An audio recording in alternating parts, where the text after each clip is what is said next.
So, at the risk of making you guys think that all I think about is words and translations and problems with words and translations, I want to focus once again today on language and problems with translations and words.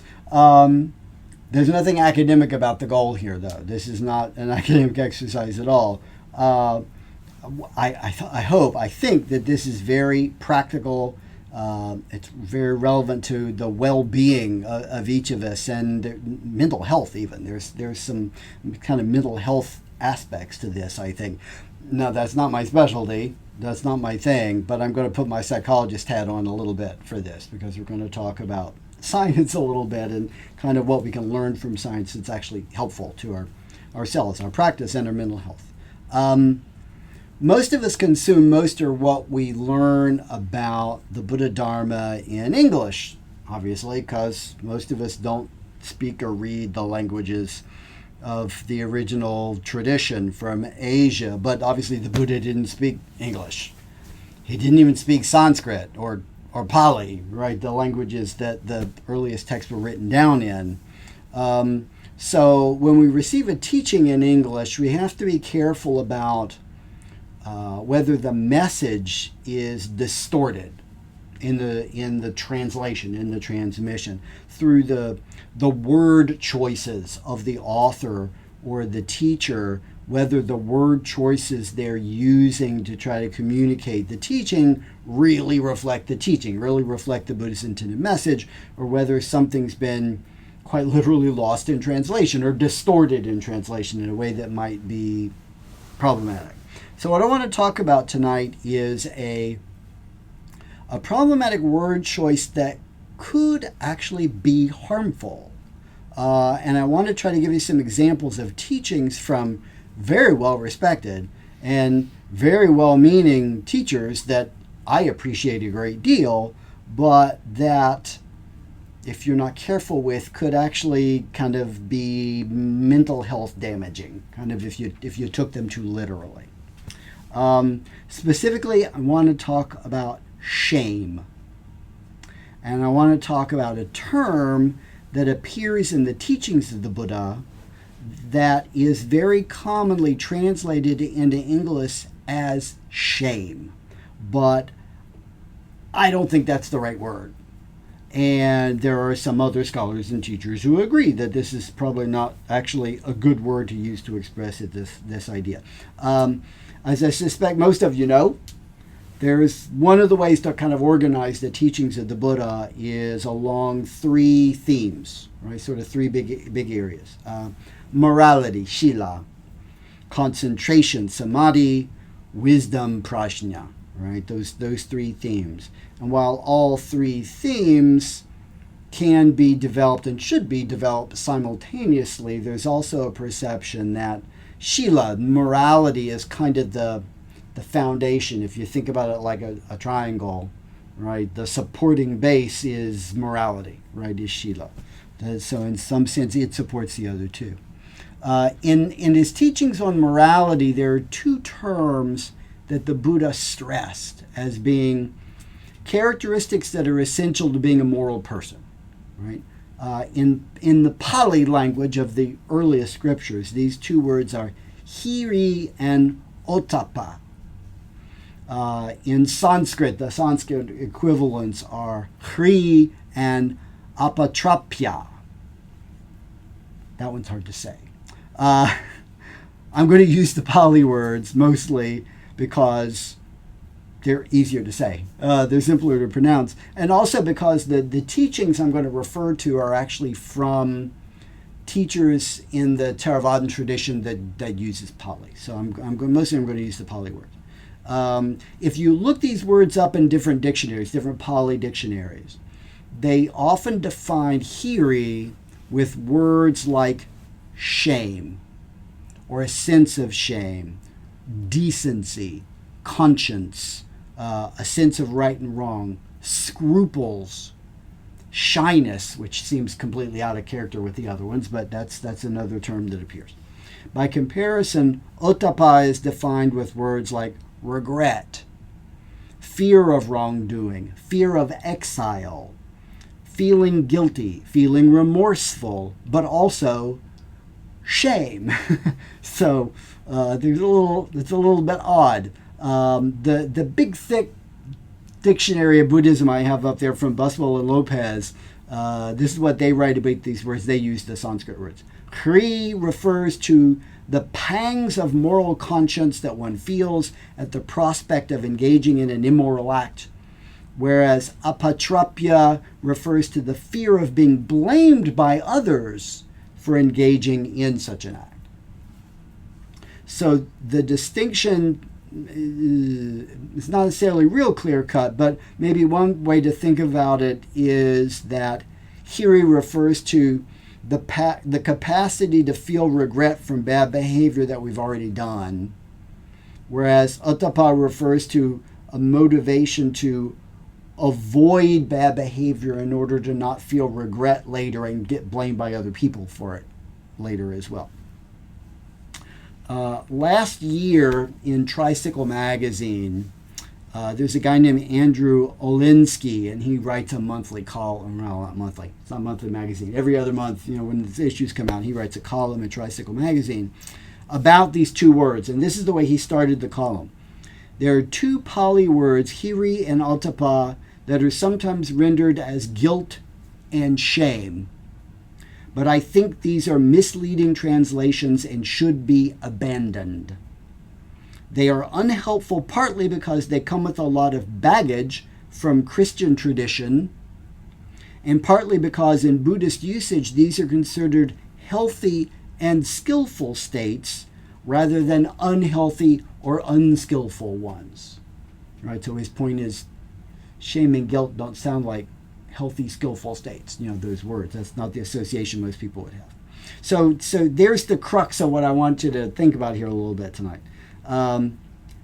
Since shame and guilt are common translations of these two dharma terms, maybe it would be good to look at what science actually can tell us about shame and guilt, these emotional states that we have of shame and guilt. So for this part, this is where I'm putting my psychologist hat on. I'm going to be drawing a lot on a book simply entitled Shame and Guilt by June Price Tangney and Rhonda Deering, who are a couple of psychologists. So they're going to be, this book is looking at the kind of the research literature, right, on shame and guilt. There's a common belief that seems to mostly come out of anthropology that shame is the more public emotion, guilt is more private. Other people shame us when we fall short of their standards or their expectations about our behavior, whereas our own conscience makes us feel guilty when we fall short of our own standards. That seems to be a distinction that you see, especially coming out of anthropology. If you look at dictionary definitions or lists of synonyms for shame and guilt, that's kind of the sense that you tend to get from those kinds of things. But when you look at the science that's actually looked at this, doesn't really hold up. I mean, the science doesn't support that interpretation. Both shame and guilt seem to be equally likely to come from people. No, let me phrase that differently. People are equally likely to report feeling shame or feeling guilt or feeling both from behaviors that are more public or more private. It doesn't really seem to matter. So there's no consistent distinction there. So that distinction doesn't seem to work. Similarly, scientific research looking at this has found that there's no big difference in the kinds of situations or the kinds of behaviors that people describe as being associated with leading to shame or leading to guilt. There doesn't really seem to be a big distinction. That undermines another early kind of idea about how these two emotions are different. It's very obvious when you look at all this that most people don't really understand the difference between shame and guilt and tend to use the words in a really mixed up kind of way and almost treat them like they're synonyms and not like they're actually describing two very different things, which, as you're going to see in a minute, they really are describing two really different things. But we haven't sort of hit the nail on the head yet for what the difference is. There is, however, a research literature in psychology that does kind of tease the two apart and describe what the distinction is between these emotional states. The first person to sort of propose this, and this has held up to scientific examination, Helen Block Lewis, another psychologist, back in the 1970s, so a long time ago, proposed a different way of thinking about how shame and guilt differ that makes them clearly different. And this research has kind of supported this view. We feel shame when we've done something wrong or something goes wrong and we're focused on ourselves. We're focused on sort of our own qualities or attributes. We feel guilt when that behavior has happened, but we're focused outward. We're focused on what we did. We're focused on the actual action that was involved. Shame happens when we think, I did that horrible thing. Guilt happens when we think, I did that horrible thing. If you see the distinction I'm making there between the focus on the I versus the focus on the did, the focus on the person versus the focus on the action. So shame happens basically when we are thinking badly about our own character, right? I'm denigrating my own character. I didn't think I was the kind of person who could do such a horrible thing. I'm a horrible person because I did this horrible thing. Guilt happens when we're sort of denigrating or thinking badly or evaluating negatively our own choices, our own behavior. It's not about our character. It's about what we did. So we can see a difference also in how people react when they feel these things. Shame makes us feel small. It makes us feel inferior. It makes us feel isolated. It makes us want to escape, hide, run away, deny, deflect, just get away from the situation. Guilt makes us tense. It makes us regretful. It makes us preoccupied with what we did. It motivates us to apologize, to make things right, to try to correct the mistake. Not to run away and hide and escape, but to actually kind of turn, face it, fix it, right? So they lead to really different responses. So to kind of summarize and simplify, shame is a judgment about who I am. Guilt is a judgment about what I did. If you can see the distinction I'm making.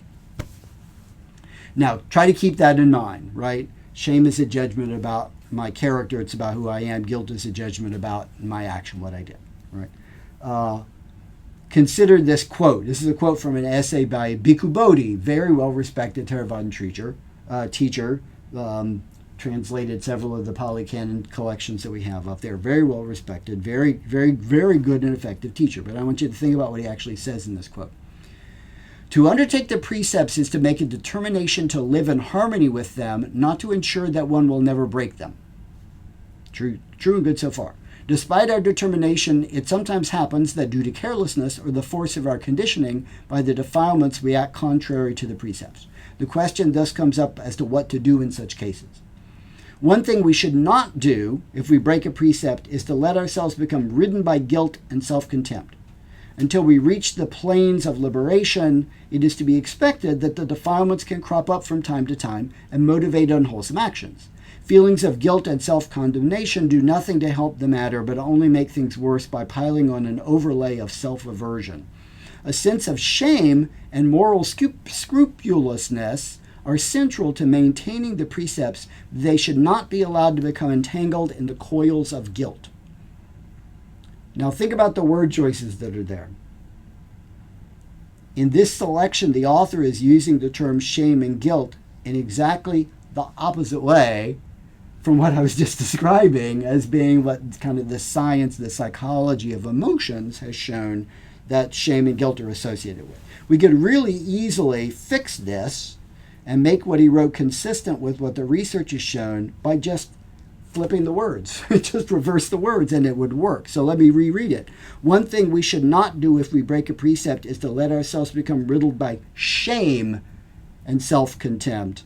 A sense of guilt and moral scrupulousness are central to maintaining the precepts, but they should not be allowed to become entangled in the coils of shame. Right? Now it works, right? Just flip the words. So now here's another one. This is from Tanasaru Bhikkhu, another very well-respected Theravadan teacher. This one's a little longer. Fortunately, the Buddha also gave guidance on how to develop integrity, and it doesn't require that you start out innately good. All it requires is a measure of truthfulness and maturity, the realization that your actions make all the difference in your life, so you have to take care in how you act. The willingness to admit your mistakes, both to yourself and to others, and the willingness to learn from your mistakes so you don't keep repeating them.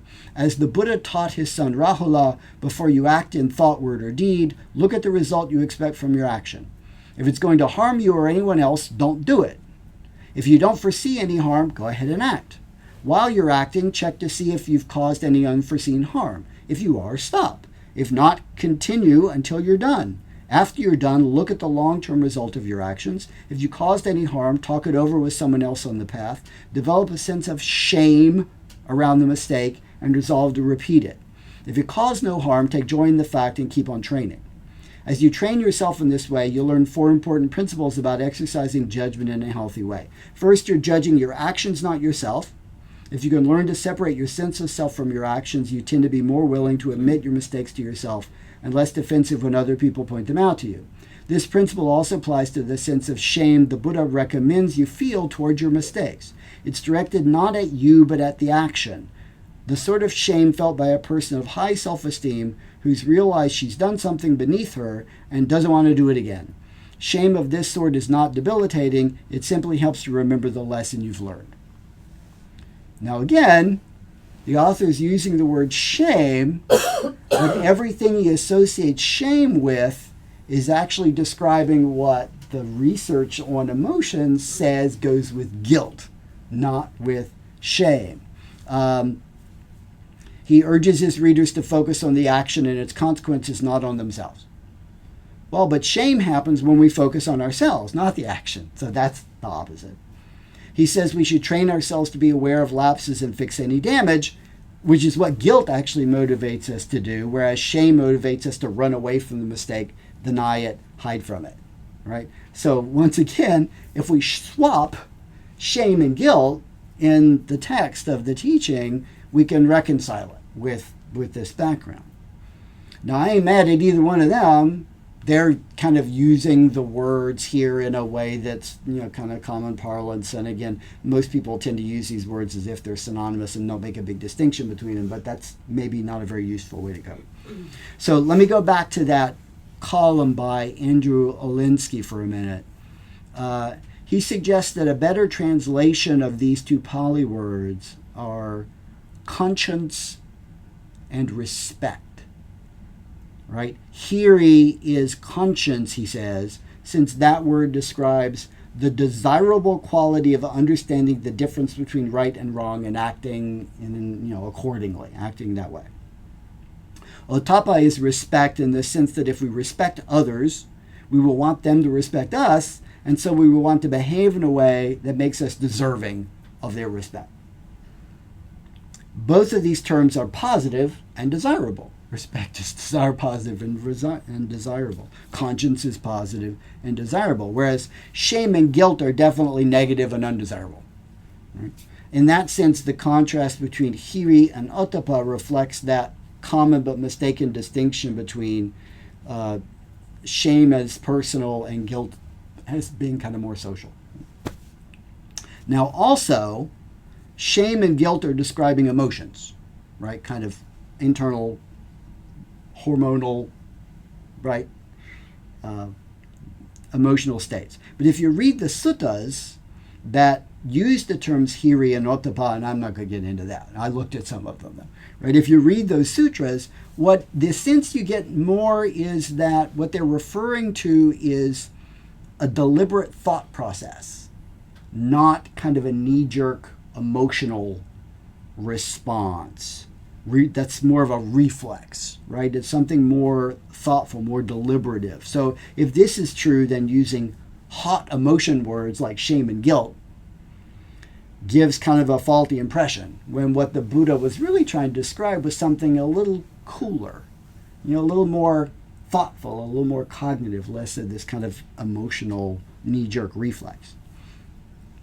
Now, given the obvious documented mental health injuries that can result from shame in particular, I thought it was important to try to examine this, kind of look at this confusion, to point out the way in which some teachers may use the term shame in a way that maybe is not skillful, right? That may not be very helpful. So forewarned is forearmed here, I guess, as you're reading teachings, especially that have to do with the morality aspect of Buddhism, which is really important.